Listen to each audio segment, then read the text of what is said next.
Hello everyone, my name is William Strife and welcome to my Minecraft server. So after completing the Minecraft series Rebuilding Solutions, Tevela suggested to me that I do a world tour of the server, something to show off the backdrop for the show and give a bit of story for how the world itself has a long history. On a related note, I just want to give a big thanks to my patrons. It was mostly because of their continued support that this series, Rebuilding Solutions, happened. If by chance you don't know, I have a Patreon. It's linked in the description. You can also go to strife.solutions, and on there you can find extended story about my Minecraft persona, amongst other things. Anyways, back to the purpose of this video. I did one of these tours years back as a bonus video for Christmas 2012. That was a long time ago. So if you want an intimate look at how different things were back then, I'll put a link to it in the description and make sure that it's the suggested video for you to click through at the end. I will warn you though that video was much more spontaneous and I wasn't even close to the same showman as I am today. That being said, I should point out that with extremely small scale, limited exception, everything on this Minecraft server was done the hard way. So, with all of that said, oh boy, where to begin? The story of my personal Minecraft server is, in a way, the story of my life over the last 10 years. I initially bought Minecraft during its first version of beta, and I played it incessantly for the year of 2011 while waiting for the release of Skyrim. This influenced some of my builds and is actually part of the reason the town at the world's center, Midcrest, even exists. More to the point though, I started the server because I had fallen into a rut with Minecraft over the first 6 to 8 months of playing it. I would start a new world, essentially gather the same supplies and build the same house, then get bored and start a new world to repeat the process. The server was, of course, for playing with friends, but it was also my way of challenging myself to do new things. If Minecraft was paint, then this server was a special canvas that, in my mind, had special rules, so I couldn't just throw it out like all those other starter houses I abandoned. This time, in the waning days of 2011, and Minecraft's beta phase, I started the server. Most of my building in the beginning was aimless, and I didn't even bother to name the spawn town, now called Midcrest, until the recently completed series Rebuilding Solutions. It was only during production that I realized just calling it the spawn village wouldn't really do for world building reasons.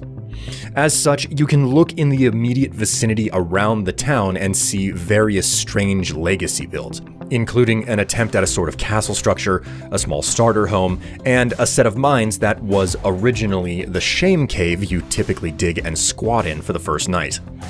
The first nearby structure that has actual purpose, however, is the sugarcane farm. When the server started, it was possible to craft books from paper alone, but when I learned the crafting recipe would change to require leather, I hastily built a large sugarcane farm to craft as many books as I could. The reason being, I had machinations of eventually building a library. This location I now call the ranch, as I was forced to add on to it and breed cows to continue making books for stockpiling bookshelves. This location is also a testing ground. I use it to figure things out in survival. For instance, I returned to this location some 8 years later and dug a cave village to learn how to make a trading hall before constructing Crossroads. During this early phase of the server's life though, I didn't work on just one single project. It was just like how I previously grew tired of working on the same build, but because deleting and starting over wasn't an option, or so it went in my mind, I wandered away from the ranch, built a road so I wouldn't get lost, and tried to start a new village. This became the foundation for what I now call Kingdom, and it included a large pit covered with a dome, an attempt at an underground city, a large cathedral built out of all the stone that came out of the hole, and I even chopped down a whole forest biome and put up a defensive wall before giving up on the project. The limited success aside, it was the first time I taught myself not to abandon the world because I got bored, and it proved to me that I could make this ongoing world work. Some small additional projects were tacked on here and there around Kingdom, but the next true expansion came when I finally chose to reach and explore the end. Sometime in early 2013, I did the classic work of crafting Eyes of Ender to find the fortress and the portal to the end. When I found it, I built a road to the location and constructed what I considered a church to look like. And thus, the first bit of personal story was born. I called it the Church of the Holy End, and all I knew was that whoever lived here would worship the very existence of the separate dimension. This was also before the End had anything of value, and the only thing you could do when going there was kill the Ender Dragon. This location expanded considerably after the End received an update, introducing chorus trees, their fruit, end cities, and shulkers, which is when a bunkhouse and a semi-automated chorus farm was built to flesh out the location. This also led me to expand my personal lore. It was no longer just a religious society, it was also economically centered on exporting chorus fruit as its main form of income and value to the world. Now, I'm getting ahead of myself though, as the update to the church didn't happen for a long time. Around the time the Church of the Holy End was first built, Minecraft got an update introducing something that forever changed my building aesthetic: the ability to craft nether bricks. This was when I was touch and go with the server, as I was playing lots of mod packs. But interspersed with all of the Tekkit and FTB fun, I did come back to vanilla to mine a decent amount of netherrack to play around with the dark red stone I came to love so much. Thus, when Minecraft was updated to 1.8 after nearly a year of no changes, I had been planning a new way for how I would manage the server. I had taken the time to learn how portals between the Nether and the overworld operated, and I realized that I could wield my previous habit of starting over again to my advantage. The plan was to establish a Nether highway with portals 300 blocks apart. This would lead to new villages having roughly 2,500 blocks between them in the overworld, effectively allowing me to start over, but in a way that created a persistent world. A world that would continue to grow with every update, and every time I started over in spirit.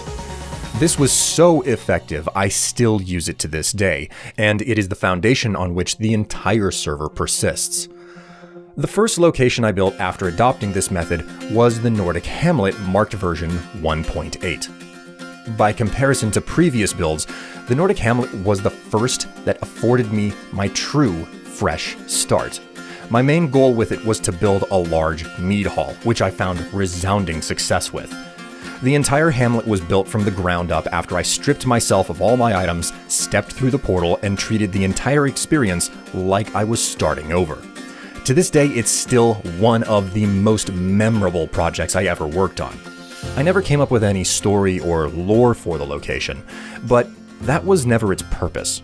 It's also one of the most fleshed out locations in regards to supplies, because, as chance would have it, after a full year of no updates, it would take another 2 years for the next update to come.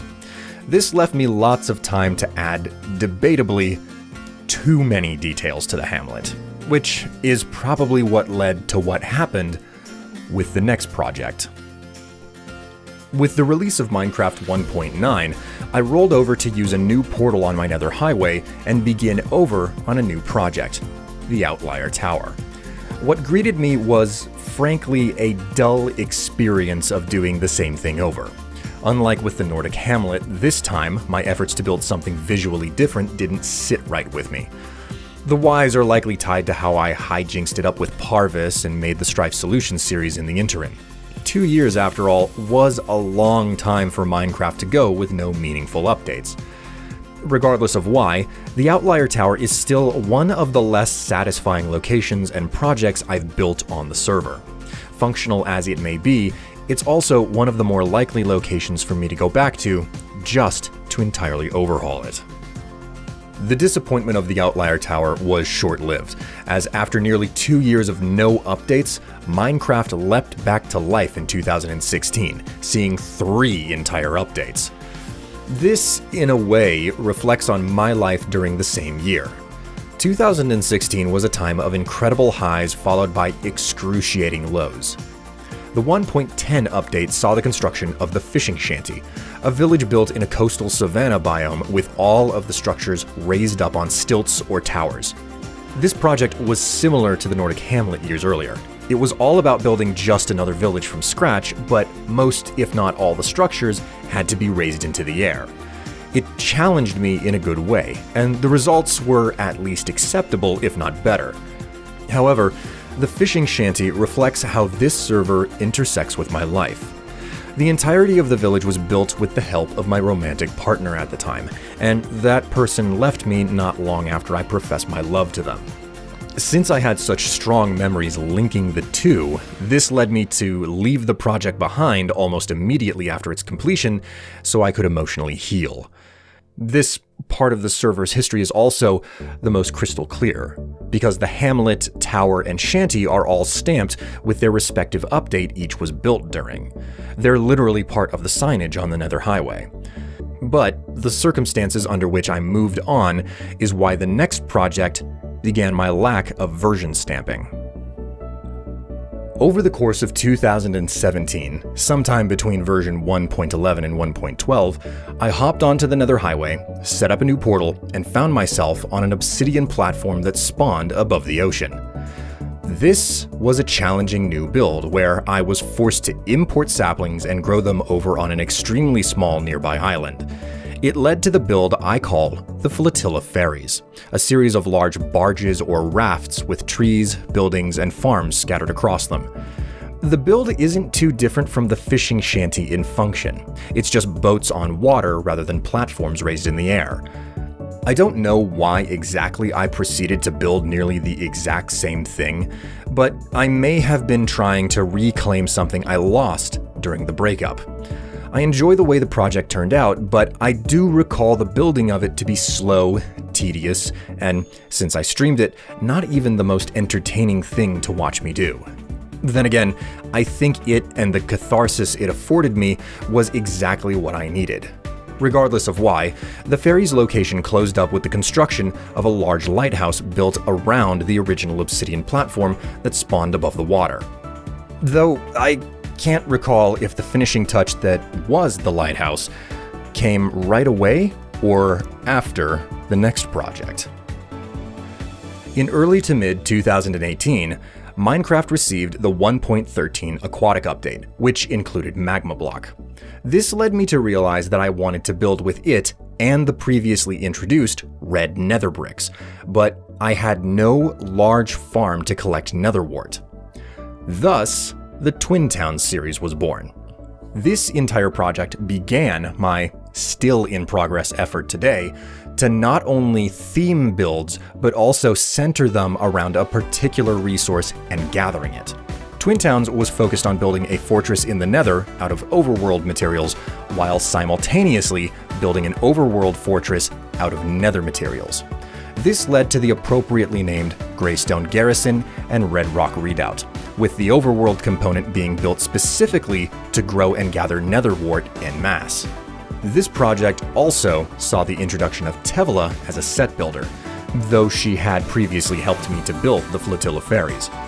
Because I began production of the series far too late, Tev was instrumental for putting in hours of digging and terraforming the building site so I could, soon after, come through and build the structures for each episode. Ultimately, the entire series made it out on time for holiday 2018, though the paint was hardly dry, as each episode was published almost immediately after I finished building. Unfortunately, this experience didn't teach me the lesson about starting work early and not being down to the wire, though. As I already said, the story of this Minecraft server is also the story of where it intersects with my life. After Twin Towns, I stopped stamping builds with the game version they were built during, mostly because I was back to building things just for fun. I also didn't want to be the mind behind the next building project, as I was just basically recreating the same thing over and over. Thus, in early 2019, I did something my battered little heart was ready for. I invited Tevala onto my server. Only this time, it wasn't to help me realize my own build, or as a set builder to help with a series, but as someone I wanted to spend time with and whom I wanted to leave their mark on the server. We found a location on the Nether Highway, activated a new portal, and then spent months mining, goofing, role-playing, and hashing out what Countess Tevela Grey's manor would look like. Somehow, without knowing it was possible, I had fallen in love again. As our bond deepened and our relationship became more serious, we also added onto the server's expanding story. This time, it was about how she ran a wool business, producing colorful dyes and textiles, while also toying with portals.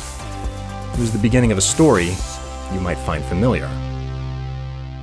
After building the manor, the real relationship between Tev and I moved to a new stage, and we chose to move in together. Now, under one roof, I leapt at the chance to do a new series, one where I would build a large, self-contained villager trading hall. It became known as Crossroads, though that wasn't its first name. However, as late 2019 closed in, my hubris for starting production late finally came to bite me. It became clear that the series wouldn't get out on time, and the project was suspended after we recorded just 4 episodes. Then, for nearly a year, I didn't play on the server at all, because, in my mind, only one project could be done at a time. There was no real rational reason for this, it was just how I thought about things. Eventually, Tevela convinced me to pick the game back up, which is when I returned to the earlier mentioned ranch at Spawn to build a cave village and a trading hall. It was while I did this that Tevala also would seek out a new location between her manor and the Nordic hamlet to start her next project, a library. And so this is what the latter half of 2020 consisted of, running between the first trading hall at Spawn and a faraway underground library, often carrying loads of stone to masons in the process.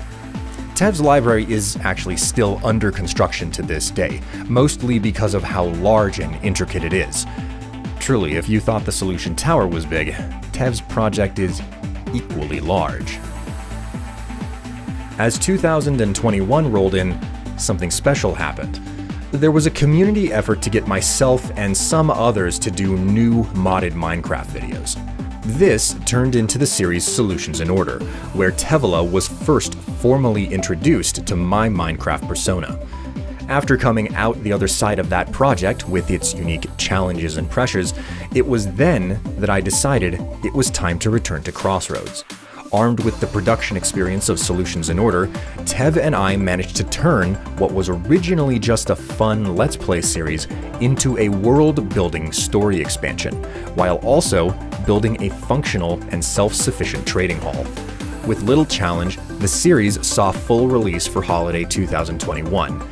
Then, a half year later, with Tev's help, I started in July of 2022 to write the follow-up series that would show the rebuilding of Strife Solutions. It would explain how and why things introduced through Minecraft updates were introduced to the world, and begin to play at a longer form story for both of our characters. This saw the largest ever expansion to the server, with many of the previous builds playing an integral role in the construction of Strife Solutions. It also saw the construction of a new company town, Sideshale, whose main purpose was to both gather and store vast amounts of raw materials for such a large project. This is where the server sits today.